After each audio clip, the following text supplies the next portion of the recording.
Everybody's dying everywhere around you, and yet you're finding time to actually stunt on bitches. I love this pair of shoes so much. Be honest with yourself, you know it's a 10. You know in your heart it's a 10. Hi, I am Dr. Eleanor Janega. I am the host of Gone Medieval, along with my excellent co-host, Matt Lewis. I am a medieval historian, and so today I'm going to rank medieval women's clothing. So first of all, we are going to rate comfort.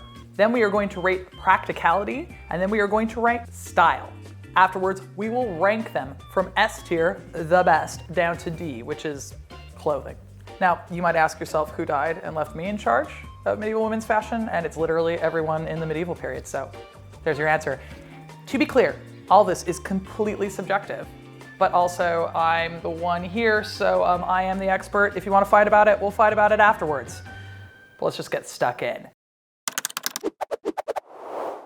The thing about clothing in the Middle Ages is just like now, people had a sense of style. There were fashions, stuff changed all the time. Kind of unlike now though, we know a lot more about certain periods in the Middle Ages than we do about others. So later in the Middle Ages, you're gonna have a lot more documentary evidence for that, right? Early Middle Ages, we're talking like 5th century, 6th century, it's just a really, really long time ago. It's hard to keep a handle on fashion from 1300 years ago. Another thing that is kind of like happening in terms of medieval fashion is that there are different strata of society in the medieval world, and it is very, very stratified. So they talk about there being 3 estates. Those who fight, women fight less, but they do fight. Those who pray. When you are a woman, that means being a nun. And there are those who work, and that's like 90% of the population. 80% of the population, more specifically, are going to be peasants, which means that they are farmers. It doesn't mean they're poor. Some peasants can be really, really wealthy, actually, and so you might have like peasant fashion, right? That's something that's completely possible. But you are going to have, obviously, different needs with these fashion things. And one of the things you're going to be trying to do with fashion is really assert your place in the social hierarchy. So women right at the top are going to be looking for different things from women who are in the field all day just trying to get the hay in. So with that in mind, let's crack on. Oh, I'm excited for this one. The Hennin. We're starting strong. We're starting with an excellent piece of clothing. Look at this silly hat. And I love a Hennin because this is like if you are a little girl and you're thinking about like what a princess wears, you're thinking about a Hennin. This is kind of like later medieval, so kind of like 15th century, 16th century. And it's cool because it's a lot of cloth that is then kind of held in place by wire in order to give you, a big old cone head. It's cool, look at this cool color of green. It's so beautiful, so verdant. Comfort, we got to rank it. We've got a bunch of cloth below your chin. I don't know how comfortable that is. A hat's gonna be comfortable in the medieval period though, because a lot of the time it's gonna be kind of cold out. You don't have central heating. There's no such thing as electricity. So keeping your heat in with a little hat, that's a brilliant thing. So we're gonna go with a comfort level of about a 7 here, because I think overall it's not so bad. It's not that much cloth. You've got a lot of wire kind of like making the difference out so it won't be too heavy. 7, I'm happy with that. Practicality level. What's practical? Practical for whom and for what? This is the question that we have to ask ourselves, right? I guess that if you have to go through a high doorway, it's not practical. Probably if you are a peasant and you're hoeing in the field, it's not very practical. You've got to look down a lot. There's probably going to be some movement. So we're going to have to go low on the practicality rating. Let's call it a 4. Because one thing it is doing that's practical is it's covering your head, which is like a modesty thing in the medieval period. Usually when you're a woman, you cover your hair up because hair's sexy. Style. Be honest with yourself. You know it's a 10. You know in your heart it's a 10. You're trying to put this on right now. I'm trying to put this on right now. I'm trying to bring this back as a style. It's a style sensation. It's perfect. She never did anything wrong. So overall, what does this mean in terms of ranking? Comfort's kind of fine. Shut up about practicality. You're not practical. Style, off the charts. She's straight to S tier. Shut up. She is. Fight me. Oh, next up. 14th century Surcote. Okay. 14th century, best century, first of all, so let's just get that straight. Everybody's dying everywhere around you, and yet you're finding time to actually stunt on bitches. It's incredible. And you are, if you wear the 14th century surcoat, because what you see here is this moment where you have a big cutout around the arms that kind of like shows your underdress. Le Scandal. It's sexy. It's a little bit of kind of like underwear as outerwear. Love the buttons down the middle.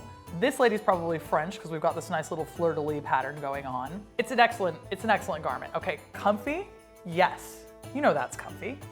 She's got like a nice bit of room to move. Sometimes what can be a little bit difficult in terms of women's clothing in the Middle Ages is it can be like really quite tight to the body. You're not gonna have that problem with the 14th century surcoat. So I think comfy's off the charts. We're going 9, pretty comfy, we like it. In terms of practicality, it's not just about being stylish when you're a rich woman in the medieval period. These people do work as well. So they're going to be doing things like embroidering, they will do weaving. You might even be kind of one of these women who makes a little bit of money on the side by doing brewing. And having a surcoat like this really allows you to move your arms around. So it is quite practical for that. It's less practical if you are a peasant in the fields, right? Like having that much kind of drapey fabric around is going to make it hard to, for example, make hay, where you've got to do like a lot of raking.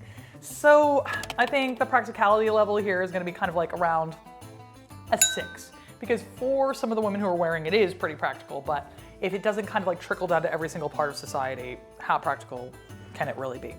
In terms of style, 11. I love it. I think it's a very cool silhouette. I think you've got a lot of opportunities for detail work. I would wear this right now. I think a lot of people would wear this right now. Put this stuff in like any fashion magazine as far as I'm concerned. I mean, yes, I want this one. You just make me that. Considering that it's pretty comfy, it's okay practical, and it's also absolutely gorgeous, it's going straight to S tier as well. Shut up. You know it's good, you know in your heart. Don't criticize me. Criticize yourself. Ooh, this is an exciting one. This is a houppelande. And the houppelande kind of comes in the 14th century and 15th century, and it's kind of like a really big shirt that's also a dress. So you can have a male houppelande or you can have a female houppelande, right? And this lady here has a really cool one. It looks like it's lined with fur, which is pretty styling. And you just then kind of like belt it to give yourself a bit of a waist. So in terms of comfort, I think that's pretty comfy. I love this idea of, like, look at the big drapey sleeve moment. You can kind of like move really freely in that. That's kind of fun. It's just gonna be really, really warm. So for January, a little fur-lined houppelande, that's gonna go off, right? If you are gonna be the belle of the Christmas ball, which is still happening in January, you know, and you can have one for the summer that's more like made out of more breathable fabric, more of a linen one, this kind of thing. We'll say comfy rating, comfort, give it an 8. You, when you wear a houppelande, are being like, do you see how much cloth I can afford? Which is a big way of just showing that you have money in the medieval period. It's just like, I'm wasting cloth for no reason. I've got the world's biggest sleeve. And that's not gonna be practical if you're a peasant, right? If you have to go milk a cow, you don't want to have a sleeve that literally drags in the dirt, right? So the practicality is low. We're gonna go practicality kind of 4 on this, because it's not like it's hard to sew. So there's a practicality there, right? Like you could, in theory, make this for yourself, but if you're an ordinary woman, you're not going to. In terms of style, I think it's fairly stylish in that, you know, there are ways to dress it up. I like my girl here's gold belt. I like her little ermine trim. However, if I'm talking to you about the detail work, I'm not like into the cut. I'm gonna say style is sort of like, it's mid, right? She's mid. And, you know, if you get a male houppelande, sometimes they have a cool sleeve. She doesn't, the sleeve's not that cool, right? So there's no extra detail work. So we're calling her 5. Altogether then, I'm afraid it's mid, girl. You are excluding peasants from it. You got to do a lot of extra work in order to make it interesting. It is kind of fairly comfy, depending. So that's C tier. It's mid. I'm not mad about it, but, you know, I'm also not thinking about it. It's not on my mind. It's not a 14th century surcoat. Next up, we have a chemise. A chemise a lot of the time is going to be made out of linen, more particularly, so very breathable, and also very good for peasants because you can grow your own flax, which is what linen is made out of. So this is like real DIY. You can get this done down on the farm. You can kind of dress up like the outside, like she's got a cool little lacing moment. Sexy. It is breathable, it's wearable, everybody's got one. These ones are in blue because blue is one of the easiest colors to dye, like peasants could grow woad, which is how you make blue dye. So it's accessible, we like this, right? Comfort level's high. She's a comfy girl. It's kind of like wearing a linen night dress, like a socially acceptable like nightgown. Great, that's comfort all the way. That's a 10. Practicality, incredibly practical. Like these women are out in the August heat making hay in this stuff, right? So like it can't get more practical than that. Would it be my first choice as a woman in the 21st century of what to wear to harvest hay? No, I would want to wear trousers, but I don't live in the 15th century and also I don't harvest hay. I'm gonna be so real with you. So whatever, so we're giving it a 10. It's for everybody. In terms of style, I like that you can kind of like mix it up. I like that you can like add little bits of detail work. You can dye it whatever colors you tend to have around the shop. That's cool. And it's accessible. So I think that you need to kind of think about a chemise as like streetwear, right? So, when you just see someone who's like wearing something like really cool and casual, that's what I would say the kind of chemise sort of like falls into. So comfort level's high, practicality level is high, and there are all these ways to kind of style it and make it your own. So style-wise, 8. Peasants, they're stylish too, okay? They've got fashion, they've got drip. We can go 8 here for that. Okay, next up we've got underdresses and false sleeves. Yeah, in underdress you would generally be wearing multiple layers. Again, this has a lot to do with the fact that it's cold.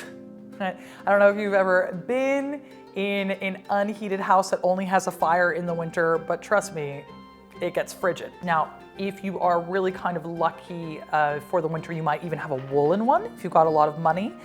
In the summer, you're gonna have linen so that it breathes nicely. And this is just like a practical thing in order to kind of get your layers up and also give you a bit of a silhouette.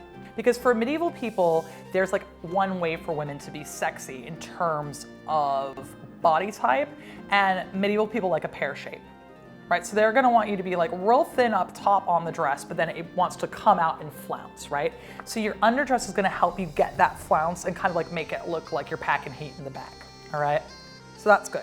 False sleeves are very cool because what it allows you to do is sew a really kind of simple outfit, but then tart it up a little bit, right?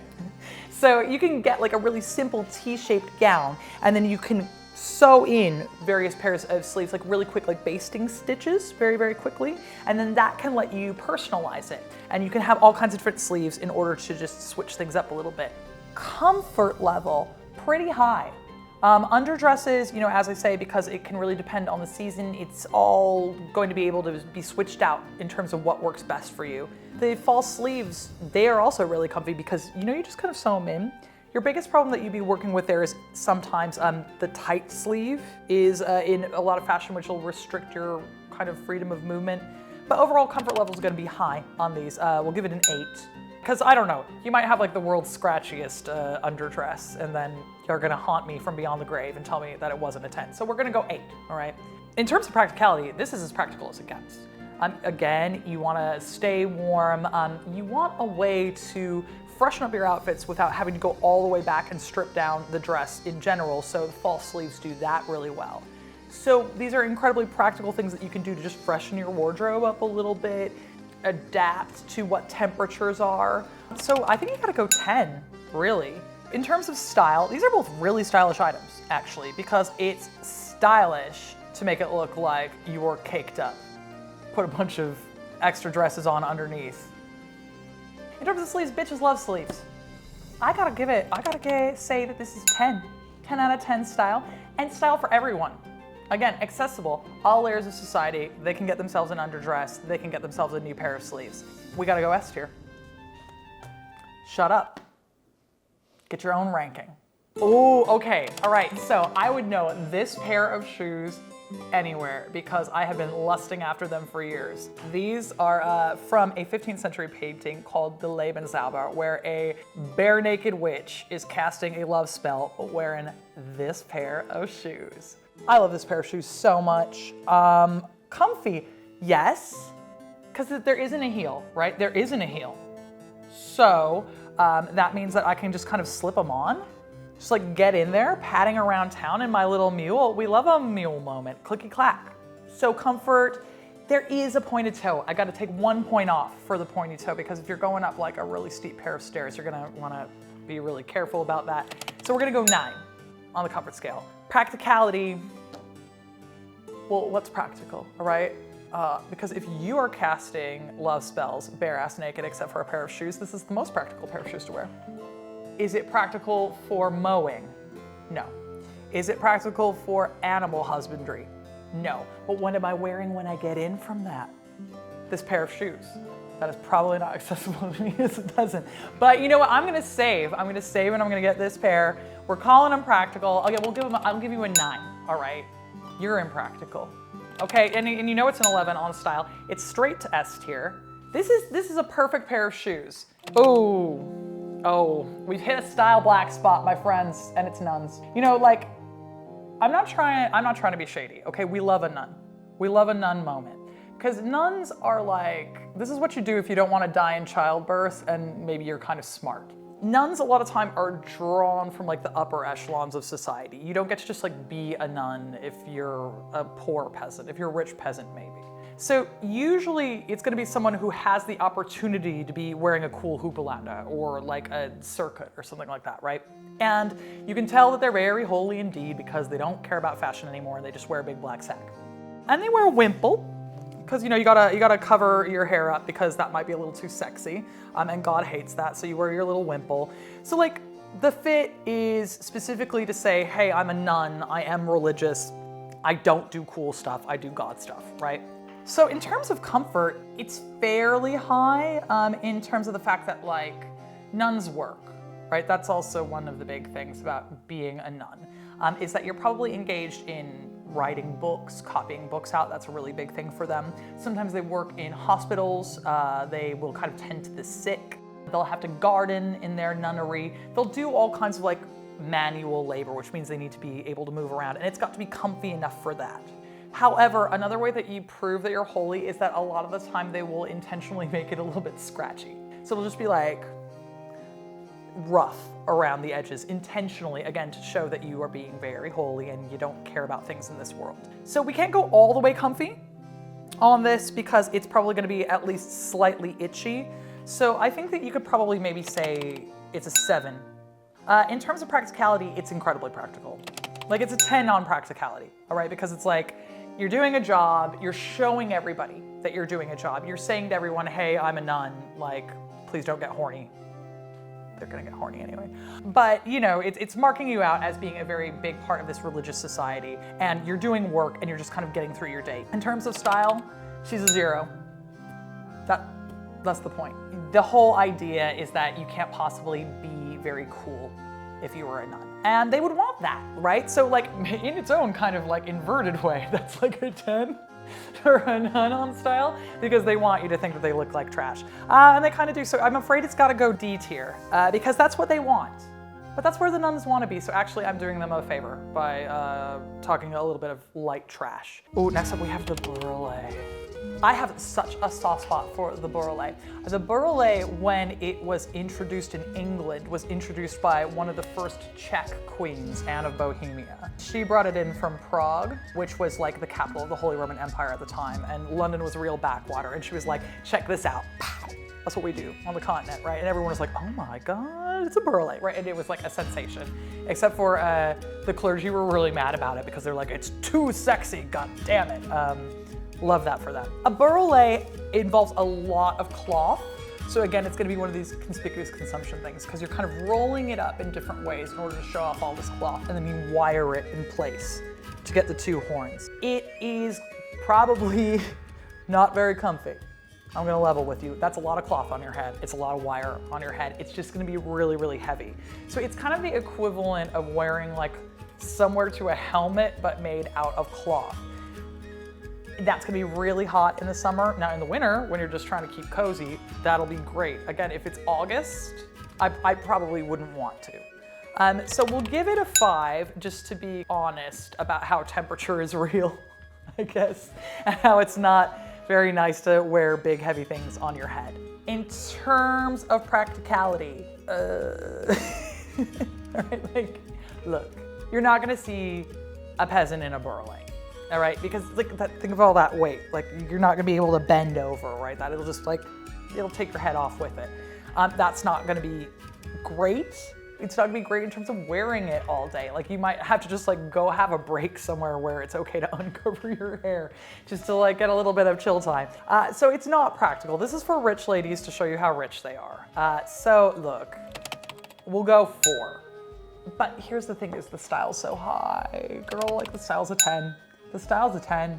It looks great and they feel great when they look good. So who's to say what's right or wrong?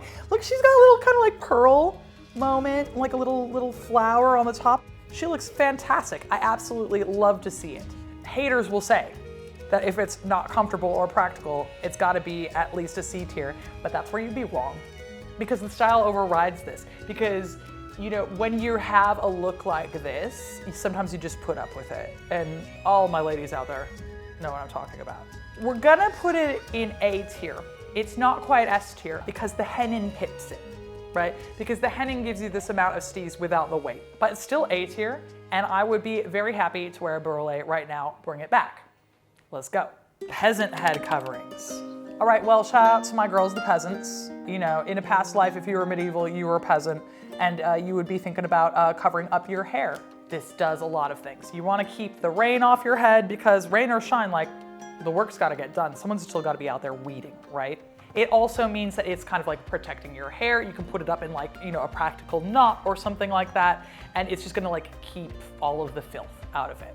Because you're only gonna be able to kind of like wash it and dry it like once a week, so you wanna like really make sure that you are maintaining kind of like hygiene standards with that.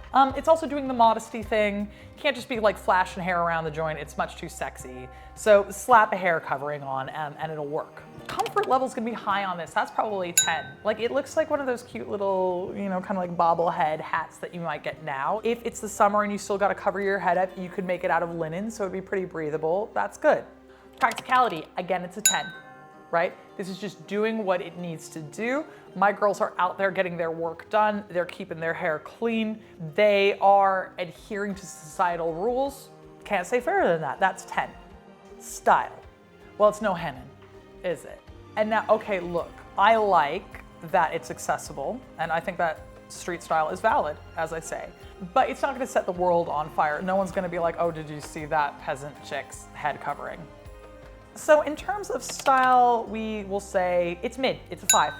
But if you got a 10 for comfy, you got a 10 for practicality, and you've got a 5 in terms of style, that's a solid B. Ooh, some national dress, check it out, it's a German gown. This is kind of like 15th century, 14th century thing, and you can tell that these ladies are German, number one, because they've got cool braids, which was like a very Germanic thing to do at the time. Again, this is like a bit of conspicuous consumption. It's like, hey, you see all the cloth on my dress for no apparent reason. In terms of comfy, I think that it wouldn't be uncomfortable, right? It might be a little bit weird to have a bunch of cloth around your middle. It might kind of like throw you off in terms of balance a little bit. But on the whole, like it's a loose gown that you've kind of cinched. Like that's very 90s. That's like a Gap 90s moment, like belting and cinching. So, I mean, like it's not uncomfortable. Let's call it a 7 on the comfort scale. Practicality. I don't know how practical it is to put a bunch of cloth into your dress specifically to make a weird fold in the middle, okay? I'm gonna be honest, it's probably not particularly practical. On the other hand, it's probably more practical than just like having that much cloth in front of you and then stepping on it all the time. All right, so we'll call it a 5. It's an even practicality. In terms of style, I'm not in love with having like a big roll of fabric in the middle, but what I do love is this ability to kind of like show off your several underdresses. I think it's neat how you can like build layers of color like they have done here, and it kind of like complicates your outfit a little bit more. So it's an opportunity to just say, hey, look, I've got various ranges of color. It's an opportunity to be a little bit cheeky, show your petticoats. It's not like the highest. I'd call it maybe like a 7. So I'm gonna say that this is a B tier. It's a B tier gown. I would be delighted to see a bunch of German ladies making me pretzels in one of these. That'd be fine with me. Oh, next up, this is a real treat. This is a Cotehardie. You see these especially in the 14th century. And technically you can have them for men or women, but a women's one is gonna be longer like this, whereas a men's one is gonna be kind of like a really big shirt. I quite dig a Cotehardie because they're really accessible in that essentially it's like you've got kind of like tee, shirt, top, like in quite a T, and then it just kind of like goes down and flares out. So it's really easy for anyone to make, and then you can dress that up or down. Have you got a cool pair of false sleeves? Ready to spice it up? Fantastic. Okay, you could wear different underdresses underneath it to have it like a little bit fuller, a little bit less. It's a real all-rounder with what you can do. In terms of comfort, it's pretty comfortable. You know, again, it's like wearing a t-shirt dress. You know, the medieval equivalent thereof. It's not gonna, look, you're not gonna be able to show knee, all right? So it's gonna be kind of long. So all in all, I would say that it probably is pretty comfortable. It's like wearing a big long nightgown that you can, you know, fiddle around with in terms of whatever season it is. So let's say an 8 on the comfort scale, because there is probably gonna be like a little bit of, you know, primping that you need to have to do one way or another. Maybe make it warmer in the winter, that kind of thing. In terms of practicality, extremely practical from a standpoint of making it, right? Like peasant women would be able to make something like this for themselves. It's a simple enough pattern, and you know, that can kind of scale up to higher echelons of society. The thing that's probably not very practical about this particular example is how long it is, right? Because if you've got that much cloth, it's going to be really, really difficult if you're doing manual labor of any kind. I mean, even think about like running after your kids in something like this, right? If you've got a bunch of toddlers around the joint, you're not gonna be able to sweep and look after them and, you know, feed the cows at the same time. Now, you could have different lengths of this, but that's gonna still make it like slightly impractical on the whole. So because it's easy to make, we give it high, but you might trip over it, so it goes a little bit lower. I'm calling it a 7 in terms of practicality. Now, in terms of style, what I really like about a Cotehardie is all the ways you can dress it up. Like, look, she's got this really cool kind of like chain that she's wearing around her middle. You can change the silhouette. So it's really versatile, and I think that's incredibly fun. And this is something that you can have like in any kind of rung of society. So that's cool, that's very stylish. I'm gonna give it an 8. All in all, which makes this a pretty high tier garment. I am going to say that this is an A tier. You know, if you have a Cotehardie on, I think that you're gonna be able to really play with that. And I like how it's something that almost anyone could have. So yeah, it's an A. Okay, last up we have a tabard. Tabards are kind of fun because like a Cotehardie or indeed a Houppelande, they can be unisex. So anybody could wear one of these. But more particularly, you're going to be wearing them when you're in service. And it's something to kind of like mark you out as a member of someone's household. It's essentially just like a poncho that doesn't have sides. So you get a piece of cloth, you put whatever kind of regalia you need on it, and you cut a hole in the neck, bada bing, bada boom, it's a tabard. So in terms of comfort, it's pretty comfy, right? Nice airflow through in the summer. In the winter, it's another layer of cloth, so that'll keep you nice and warm. I think you gotta go 10. You gotta go 10 in terms of comfort. You know, it is also kind of like an afterthought. This is the equivalent, you know, if we're talking practicality, of wearing high-vis gear. It's just marking you out as a member of a household, saying that this person is working for someone. It's really also a way of kind of like gaining safety. If you're traveling from place to place, people know not to mess with you because you are attached to a noble household, right? And you know, women could wear this as well as men. It is especially something that you might like throw on if your boss is having a big banquet. They want everyone to know how fancy they are, and everyone's got their coat of arms on, right? So it's pretty practical. I think that we can give it like a 9 because like if we're talking about true practicality, is it necessary to let everybody know you work for a rich guy? Probably not, right? So we're knocking 1 point off for that. In terms of style, I mean, what if you've got like a really rank coat of arms? They exist, I've seen them, okay? Some are really cool. Like if you got a dolphin or something, I'm gonna be into it. But if you're just like nothing but crosses and then like a triangle on a square on it, no, like that's not gonna do anything for me. So we're gonna have to give it only like a 2. And I'm giving it the 2, imagining the coolest possible, you know, livery that you're gonna have on it. So it's low. As a result, we're putting the tabard down in the D tier, right? I'm not saying it's uncomfortable or impractical. I'm just saying that it's like weird about class. And it's like, it's not what I wanna wear. Like if you want to make me a piece of medieval clothing, and I know you do, make me the shoes, all right? Don't make me the tabard. I don't care if it's way easier to make a tabard. I'll make my own tabard. Now, okay, like look at this ranking. Guys, we've got a fit. We've got a full fit, full S tier fit, 14th Century Surcote. I need an underdress, slap some sleeves on that baby. I'm putting those shoes on, I've got a Hennin on. Don't say, but Eleanor, that's kind of confused and you're wearing kind of like a late medieval 16th century headdress with a shut up. You're confused about the meaning of style, which I have on lock. Thank you very much. Now, again, this is subjective. You could say I'm wrong. It's legal. I disagree with you, but sound off in the comments. If there's a piece of women's medieval clothing that we've missed, hit me up. I don't know. I could do this all day. I'll tell you what's fashionable all day long. This is what I do for fun, okay? Tell you you're wrong. So, you know what? If there's any piece of medieval women's clothing that is like near and dear to your heart, shout it out in the comments. I'll do another one. This is my literal job. Thanks for watching. Go make me some shoes. Oh, go.